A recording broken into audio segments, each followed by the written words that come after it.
Aujourd'hui, je suis tombé sur un tweet qui nous demandait de classer les arts en fonction de l'importance qu'on leur donnait. À côté de ça, ça fait quelques mois qu'à chaque fois que je découvre quelque chose ou que j'ai envie de parler d'une œuvre artistique en particulier, j'appelle constamment la même personne. Donc je lui ai envoyé un screen du tweet et ça a pas raté.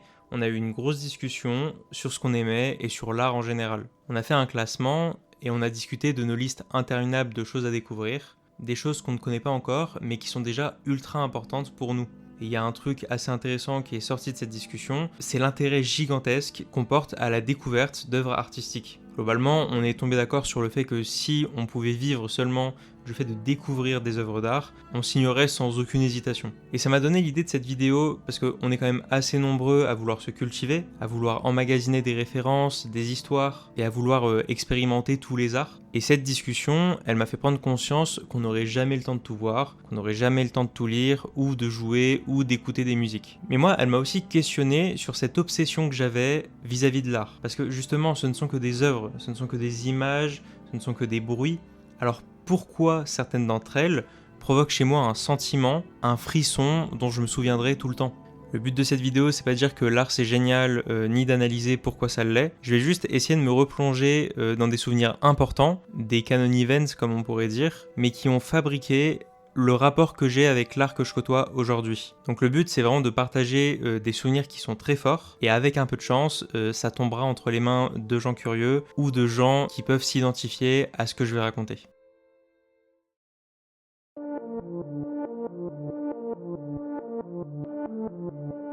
Je pense que la peinture et la BD, ce sont des arts qui m'ont profondément marqué pour la fascination que je pouvais avoir pour certaines images. Ça m'est arrivé plusieurs fois d'avoir une sorte de sidération esthétique pour certaines peintures, où je reste figé là pendant des heures à essayer de comprendre ce qui m'arrive, à essayer de savoir et de comprendre ce que je ressens, et surtout de comprendre pourquoi une image en particulier me fait ressentir telle ou telle chose. J'ai eu ça la première fois pour L'Ange déchu de Cabanel, où j'étais fasciné par ses yeux qui dégageaient à la fois une sorte de tristesse et de colère, et en même temps j'étais fasciné par la position de Lucifer, qui n'était pas encore arrivé en enfer et qui était figé dans une sorte d'entre-deux. Et c'est précisément ce que j'ai ressenti avec cette peinture. Je savais pas encore que j'aimais cet art, mais il me faisait déjà ressentir des choses. Je pense aussi à La Solitude d'Harrison, que j'avais vu au musée d'Orsay, et qui m'a poussé dans des ressentis que j'avais pas eu depuis très longtemps. Et je pense que c'est d'ailleurs à ce moment-là que j'ai vraiment commencé à m'intéresser à la peinture. D'ailleurs, ça m'a permis de m'intéresser au surréalisme, et notamment à tout ce qu'a fait Magritte, mais aussi par exemple L'Ange du foyer de Max Ernst, ou encore Giorgio Chirico, que j'ai aussi découvert via Ico, le jeu de Fumeto Ueda.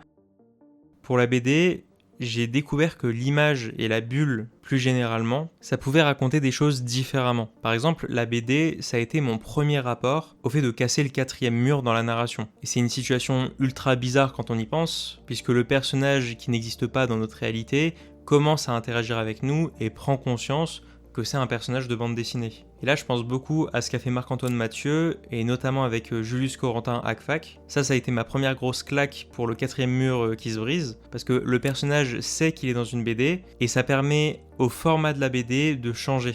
Ça permet de jouer avec les pages, de les rendre plus interactives, et ça nous met dans une position à la fois d'acteur et de lecteur, justement. Parce que l'histoire, elle continue d'être racontée malgré nous, on ne fait que tourner les pages, mais la BD en tant qu'objet est utilisé et a besoin de nous pour être témoin de son étrangeté par rapport à des BD plus classiques. Par exemple, le fait de rendre les pages de plus en plus petites dans Hackfack pour oppresser le personnage et aussi le lecteur. Mais la BD, elle m'a aussi marqué pour la narration qui prend conscience d'elle-même. Et ça vient carrément déstabiliser le lecteur. Dans Toutes les morts de Layla Starr de Ramvi et Philippe Andrade, c'est un parfait exemple qui met en scène une ancienne déesse de la mort qui vit dans le corps d'une humaine. Et chaque événement va être interprété à la fois sous une forme justement de divinité et sous une forme humaine. Et je pense beaucoup à cette page où on voit Layla qui est en train de se noyer et qui est emportée par le courant. Et la BD vient la narration vient préciser que ça peut être le courant, donc expliquer l'événement d'un point de vue humain, mais que ça peut aussi être toutes les âmes qui ont été victimes de la déesse de la mort, donc de Layla, au moment où elle était en activité.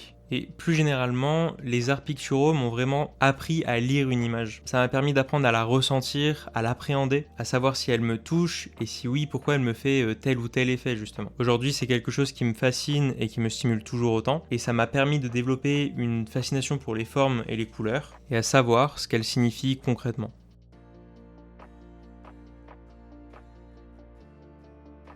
Le jeu vidéo, c'est un des arts les plus importants pour moi, parce que c'est un des arts avec lequel j'ai été mis en contact en premier. Et s'il m'a fait vivre énormément de choses, j'ai compris que le jeu vidéo était important pour 2 raisons bien précises. La première, c'est la manière dont le jeu vidéo peut influencer mon quotidien. En 2018, j'ai joué à Uncharted 4 que j'ai découvert.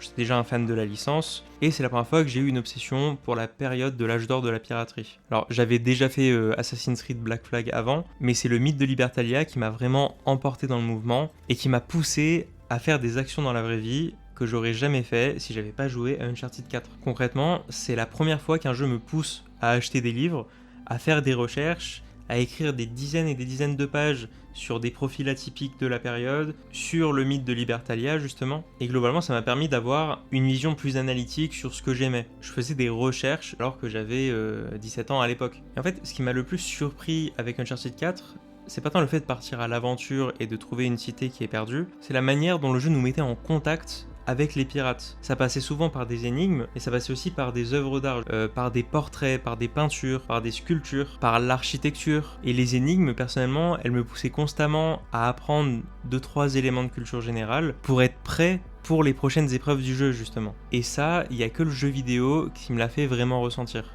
Destiny m'a poussé à m'intéresser à l'espace, Death Stranding m'a poussé à m'intéresser au deuil et à la manière dont les civilisations pouvaient imaginer la vie après la mort. En fait, le jeu vidéo m'a vraiment poussé à développer ma culture générale, à étendre ma culture à travers la culture. Et c'est une sorte de cercle vertueux que je continue d'apprivoiser actuellement, et ça me permet d'être toujours plus curieux après chaque jeu. L'autre point qui a changé mon rapport à l'art grâce au jeu, c'est la puissance narrative qu'on retrouve quand on a une manette dans les mains. Il y a un professeur d'université qui a réussi à théoriser ça, c'est Espen Aarset, et qui parle de narration ergodique. Concrètement, l'interaction qu'on a avec une BD, c'est un effort qui est trivial. On doit seulement tourner la page, et c'est ce qui permet de faire avancer le récit. Dans un jeu vidéo, il faut une interaction, un effort qui est non trivial. Il faut résoudre des énigmes, il faut réfléchir, il faut jouer, il faut avancer avec son joystick.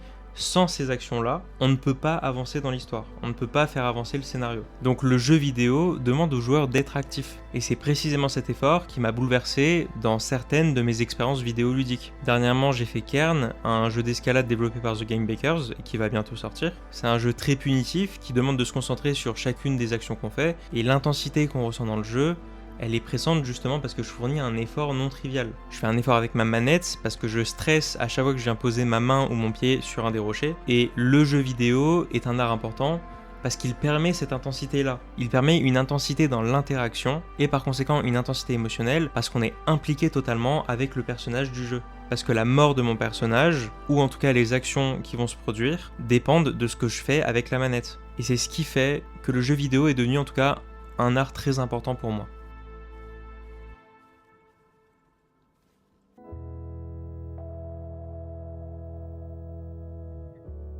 Alors, le cinéma n'a pas l'interaction du jeu vidéo, et bizarrement, il m'offre autant d'intensité, si ce n'est plus, pour je ne sais quelle raison. Là aussi, c'est un des arts avec lequel j'ai été très vite mis en contact. Ma mère, elle me faisait carrément sécher les cours pour qu'on aille voir des films au cinéma, et ça m'a permis d'être très vite sensibilisé à cet art. Maintenant, c'est sans doute l'art le plus important pour moi parce que je l'étudie et j'interagis avec chaque jour. Et je pense que c'est en partie dû au fait que lui aussi fait la synthèse de plusieurs arts. Celui de la mise en scène, celui de la musique, celui de l'acting et celui de la narration visuelle à laquelle je suis très sensible. Alors, je sais que le cinéma m'apporte une manière de nourrir mon âme, parce que certains plans ou certaines histoires me permettent de créer des références pour ce que je veux moi-même créer, donc des références visuelles, mais il m'a aussi permis d'aborder certains sentiments différemment, de vouloir faire certaines choses. Par exemple, Before Sunrise, c'est un film qui a réellement influencé ma manière d'interagir avec les autres. Depuis que j'ai vu ce film, j'aime marcher et j'aime discuter avec des gens en explorant la ville dans laquelle j'habite. En fait, le cinéma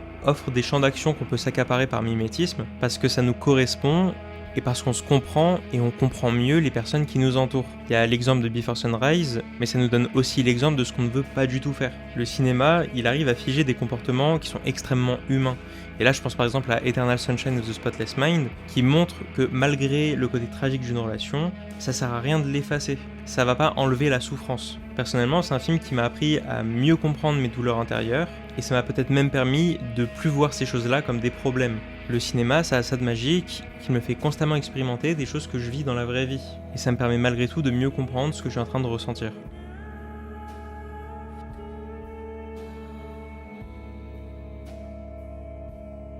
Alors la littérature selon moi c'est l'art le plus important qui soit, parce que c'est lui qui nous permet de vivre énormément de nouvelles choses, tout en nous offrant une puissance créative qu'aucun autre art peut nous donner. En fait, je pars du principe qu'un livre nous donne des mots, des suggestions, qui nous permettent à chacun d'interpréter la même histoire différemment. C'est l'art le plus subjectif et par conséquent le plus puissant pour moi. Très vite, j'ai lu Tolkien, Lovecraft, Barjavel, et à chaque fois, j'aimais la façon dont ces auteurs pouvaient rendre le monde merveilleux. C'est sans aucun doute la chose la plus importante que l'art m'ait apportée. La capacité de pouvoir trouver quelque chose de magique dans toutes les banalités de la vie. L'exemple qui me vient à chaque fois en tête quand je parle de rendre merveilleux la réalité, c'est les belles de nuit, donc la Mirabilis, qui est une fleur qui s'épanouit que la nuit et qui se referme le matin. Et il y a plein d'auteurs qui se sont mis d'accord pour dire que la nuit, c'était le moment pour la rêverie, pour l'inspiration et pour la créativité. Et j'aime à croire que l'imaginaire s'ouvre un peu comme les belles de nuit, et c'est aussi une manière de rendre le réel merveilleux. Par exemple, il y a Lovecraft qui lui imaginait des récits cauchemardesques et qui pensait même que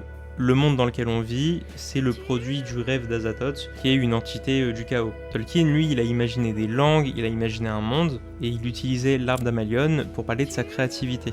Chaque fleur est différente et correspond à un conte différent. Et ces idées, elles représentent parfaitement ce que la littérature a eu comme effet sur moi. Chaque mot que j'ai lu, chaque histoire que je me suis imaginée m'a marqué d'une façon et ça m'a permis de créer quelque chose de nouveau dans mon imaginaire, dans la manière dont j'exploite ma créativité. Un seul mot peut changer toute une histoire et ça peut me permettre d'imaginer une histoire différemment d'un autre lecteur. J'ai aussi ressenti tout ça quand j'ai lu Dune de Frank Herbert, Erewhon de Samuel Butler, La Maison des Feuilles de Daniel Oski ou Ravage de Barjavel. Au final, l'art m'a permis d'être plus créatif et d'appréhender énormément de choses différemment, de mieux me connaître et de mieux me représenter les autres et le monde. Et surtout, ça m'a donné un objectif de vie, à savoir moi aussi créer quelque chose qui pourra un jour impacter quelqu'un, comme l'art m'a moi-même impacté. Le but de cette vidéo, c'est de rappeler que ressentir à travers l'art, c'est super simple, il suffit juste d'un peu de curiosité, mais ça m'a aussi permis de me souvenir de ces moments qui m'ont marqué et qui influencent encore mon quotidien aujourd'hui. C'était peut-être un peu brouillon, mais j'espère que ça vous poussera vous aussi à écrire et partager un moment fort que vous avez vécu à travers un objet artistique, et surtout quelque chose qui vous a permis de vous construire tel que vous êtes aujourd'hui. Merci d'être resté jusqu'au bout, et on se dit à la prochaine.